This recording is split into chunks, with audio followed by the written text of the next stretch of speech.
एक खबर बड़ी तेजी से कल से वायरल हुई थी। इफ्रा नाम की लड़की जो मदरसे में पढ़ने का एक नाम ले रही थी कि मैं मदरसे में पढ़ती हूँ, लेकिन हकीकत जब सामने आती है तो पता चलता। तो देखिए, उस लड़की ने सरासर झूठ बोला कि वो मदरसे की तालिब इल्म थी या मदरसे की स्टूडेंट थी या पढ़ने वाली थी। तो देखिए, अब तहकीक के मुताबिक बात ये निकल कर आई है, मदरसे की ही एक करीबी सदस्य ने बताया कि ये लड़की अब से 4 साल पहले मदरसे में पढ़ती थी।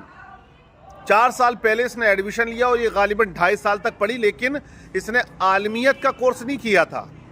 ये उसमें प्राइमरी में पढ़ती थी, उसके अंदर इंग्लिश, हिंदी, उर्दू और मैथ पढ़ाया जाता है। अब देखिए, उसको लेकर बहुत से लोग सोशल मीडिया पर बहुत सी बातें कर रहे थे कि देखिए, मदरसे की तालीम याफ्ता जब ऐसी है तो फिर क्या होगा, फिर कहाँ भेजें, क्या करें क्या ना करें, किस तरह से बचाएं, कौन सी एजुकेशन दें।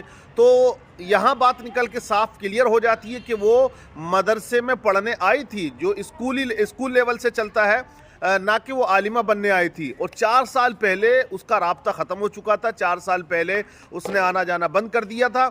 अब देखिए, 4 साल में उसने क्या गुल खिलाया, किससे इश्क लड़ाया, किससे मोहब्बत की और क्या करती थी क्या नहीं करती थी, इससे मदरसे का कोई ताल्लुक नहीं है। क्योंकि ज़्यादातर लोग मदरसे को टारगेट करते हैं कि मदरसे में क्या शिक्षा दी गई है, और जो मदरसे के बानी हैं उनको ज़्यादा टारगेट किया गया। बरेली का मामला था ना, तो इसलिए जो हकीकत है वो यही है।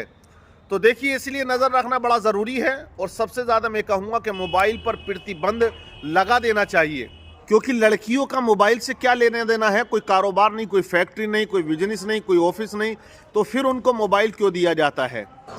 तो जिस तरह से इल्ज़ाम तराशी मदरसे को लेकर काफ़ी लोगों ने की सोशल मीडिया पर, आप सब ने देखा होगा, मैंने बहुत से लोगों के कमेंट्स पढ़े, देखा, तो वो ये जान लें कि जो सही माना में कुरान का इल्म हासिल करती हैं, जो आलमियत का कोर्स किया करती हैं, वो ऐसे डिसीजन के बारे में कभी सोच भी नहीं सकती हैं। जो लड़की सूरे नूर की तालीम हासिल कर ले, तो मैं ये दावे से कह सकता हूँ वो मज़हब तो मज़हब, वो किसी गैर महरम की तरफ भी नज़र उठा कर नहीं दे सकती है। अब यहाँ लड़की का तब्दील करने का मामला था, रिलीजियन को तब्दील किया, मज़हब को तब्दील किया, तो बहुत सी बातें सोशल मीडिया पे आने लगी। अब उसने जो इंटरव्यू में कहा था, उसने साफ साफ मदरसे का नाम ले दिया। लड़की ने कहा कि मैं उस मदरसे में पढ़ती थी, मैंने वहाँ शिक्षा हासिल की है। तो उससे ये लगा लोगों को ये आलिमा बन रही थी या ये आलिमा हो चुकी थी।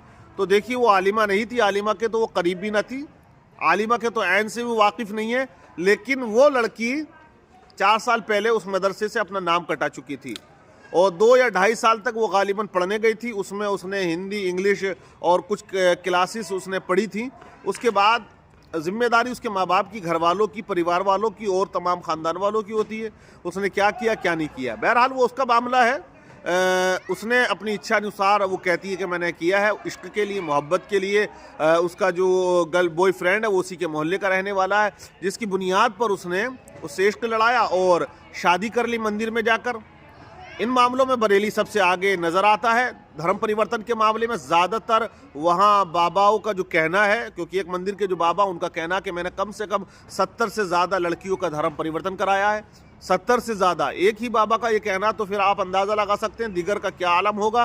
तो बरेली जो है इस वक्त ज़्यादा धर्म परिवर्तन के मामले में आगे है। लड़कियां ज़्यादातर वहाँ धर्म परिवर्तन कर रही हैं। अभी एक मामला और भी आया था, जो शिक्षिका थी, स्कूल में पढ़ाने वाली थी, ग्रेजुएट थी, पढ़ी लिखी थी, कहते थे बड़ी बुर्दवार है, घर वालों को बड़ा उस पर भरोसा था, कॉन्फिडेंस था, जिसकी बुनियाद पर वो स्कूल जाती थी और लोग, घर वाले उसके कुछ नहीं कहते थे।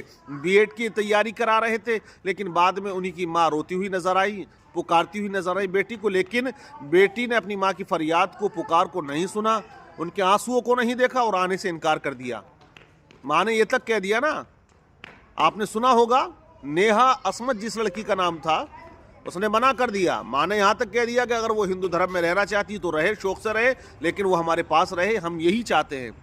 तो लड़की ने उनकी इस प्रस्ताव को, इस अपील को भी ठुकरा दिया, कहा मैं बिल्कुल जाना नहीं चाहती हूँ। जिसके साथ भागी थी, लड़के का नाम मोहित सिंह था, 2 बच्चों का बाप था, शादीशुदा था, शादी हो चुकी थी, वो भी उसी स्कूल में कोई कार्य किया करता था। बीवी ने भी अपील लगाई पुलिस द्वारा, थाने में जाकर कहा कि मुझे मेरा हस्बैंड चाहिए। तो बहरहाल वो उसी 2 बच्चों के बाप के साथ में रह रही है। लेकिन इफ्रा नाम की लड़की, जिसने ये कहा कि वो मदरसे की पढ़ने वाली स्टूडेंट है, तो उसने ये सरासर झूठ कहा। ये उसका कहना गलत था। वो साफ साफ क्लियर जो बात थी वही बताती कि वो 4 साल पहले अपना नाम कुटा चुकी थी और 4 साल से उसका मदरसे से कोई राब्ता नहीं है। तो मदरसे के अंदर वाकई बड़ी अच्छी शिक्षा दी जाती है, अच्छी तालीम दी जाती है, बच्चियों को उनकी इज़्ज़त, अफ़्फ़त, मज़हब, रिलीजियन, माँ बाप, शोहर, तमाम के बारे में बताया जाता, ज़िंदगी, बंदगी, दुनिया और आखिरत, तमाम चीज़ों के बारे में उनको समझाया जाता। हर एक मसाइल जो है वो बारीकी से पढ़ाए जाते हैं। तो सरासर ये एक तरह से मामला जो निकल के आया वो एक इल्ज़ाम है मदरसे के ऊपर। तो आप लोग इस बात को गौर व फिक्र करें। बहरहाल ज़्यादा से ज़्यादा अपनी बच्चियों को मदरसों में पढ़ने भेजें और अपनी बच्चियों को कुरान और हदीस की तालीम से उन्हें आशना कराएं, उन्हें एजुकेशन दें, उन्हें मज़हब इस्लाम की तालीम दें, उन्हें बताएं कि इस्लाम क्या कहता है, किस तरह से ज़िंदगी गुजारने के बारे में इस्लाम हमें हुक्म दिया करता है। बहरहाल वीडियो को ज़्यादा शेयर करें ताकि जो लोग गलतफहमी का शिकार हुए हैं वो गलतफहमी का शिकार ना बने।